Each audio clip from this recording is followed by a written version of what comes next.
Alright, since I gotta get transmission filter and everything like that, I'm gonna go ahead and start working on getting these hydraulic cylinders out, and then I can send them to Top Hydraulics and get them replaced. So I'm gonna just take a note of, it's pretty easy, just like a little clip down there in there, and you just push the bolt through, and then there's like a little clip here, just pop this way, and then you just work this loose. It's probably good to probably hit this with some WD-40 here and there, it looks like, to kind of just loosen it up. But the way the hose kind of routes through, looks like it comes off of the cylinder and then starts zip tied into the body here, here, here, here, and so forth. Yeah, then it starts going up onto this little clip here on the bottom. Because what I'm going to do is just videotape this part, what I need to do to get it back together. So I can just go ahead and take it apart. Because if not, I'm going to make a bunch of notes. So there's a zip tie here.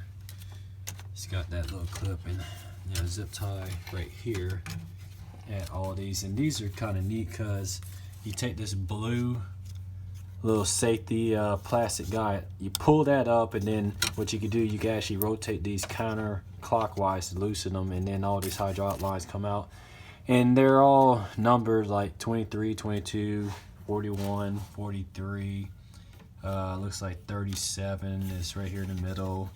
That's probably, looks like, I don't know, that's a 33 or 23. But the good thing about it is that once you release this and you look at the actual pump for the hydraulic pump for the hardtop, that they're actually engraved on, it looks like they're engraved right here. So like there's a 41 here, actually, if I could, where my fingernail is, there's a 41 here where the arrow going to the right saying this is line 41 here.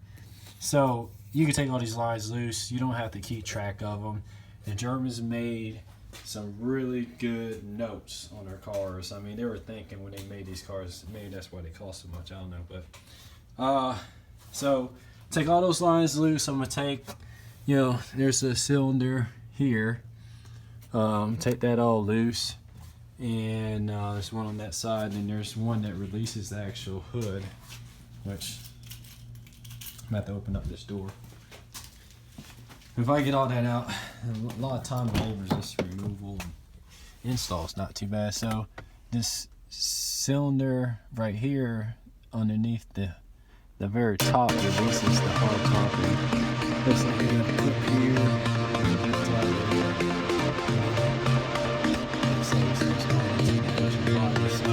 gonna pause for a second. I'll take these trees.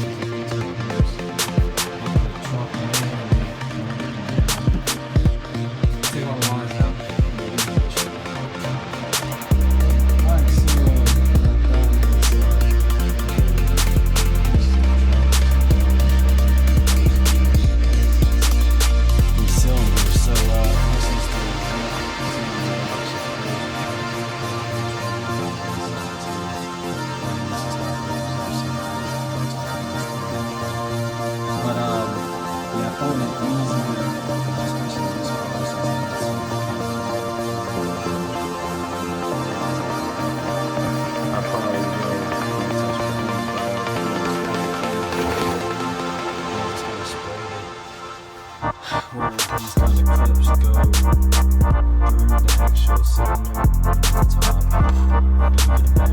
You can see how bad the rust of this one was when I get my this one. So now it has some water in it, so now some shape and fashion. So I'm gonna save all this clip hardware. This is one less thing I do with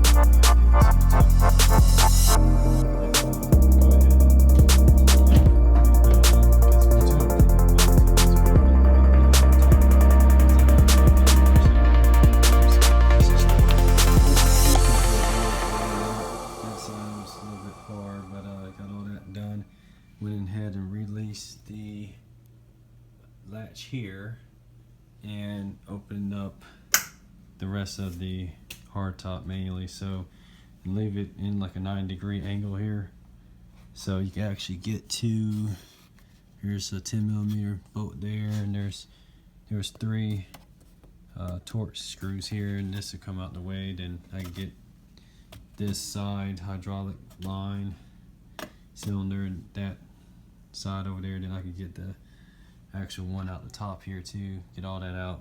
Probably take what?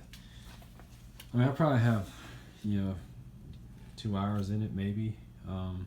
So maybe be like a 4 or 5 hour job, and then the top will work. But you know, and that's kind of just really taking my time, making sure that all this is coming out. Okay, what was it recording? But anyway, this hydraulic cylinder that's on the passenger side, that actually pulls the hardtop back into the truck and then brings it back in. What I end up having to do was I took a big flathead screwdriver, and this pin goes this way. This pin right here goes this way, and I was able to kind of bump it right here just to break it loose. Once it broke loose, it went this way. Then I was able to come in from this side with a flathead screwdriver and kind of just bump it against this limit switch. And this limit switch you do not want to break, and you want to definitely take your time with it, because this is, I mean, it's probably, you know, cheap to find a used one, but if you break it, then you gotta find one or buy one, probably 150 bucks. And if you don't know that you broke it, you try to pop it back in and it pops loose, and it won't work properly. So, because when the top is all the way up, it hits this switch here, and if this switch is not working right, the top will not work. So be very, very, very careful with this limit switch here.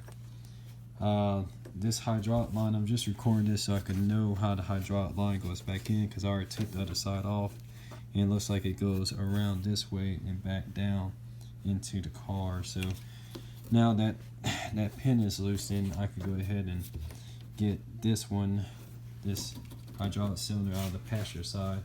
So what I'm going to do is go ahead and close the hardtop back, and then I'll be able to pull this hydraulic cylinder out and go from there. Okay, 320 hardtop. Got this, what they call the front lock cylinder left, the last one. So it's got like a little, I don't know if I already done this, a little clamp there. It's a zip tie right here. You know, clamp here. There's a zip tie. The zip tie by this kind of hinge part. And I already took this trim piece off right there, and that just kind of pops in place. So I was kind of afraid of taking that off the side here, but yeah, I got it just kind of sitting here right now, open, and yeah. So now I can get to these zip ties, because there's excuse me, I'm in my garage, but zip tie there, zip tie here through this hole, and then there's one down here by that clamp. This little metal clamp has to come off, but I'll put it back, and then I could pull these lines out. It looks like there's a zip tie here, but this is the most important one. There's a zip tie right there too, my finger is, because the way it has to bend and stuff, I mean, really kind of routing it along with these electrical lines here.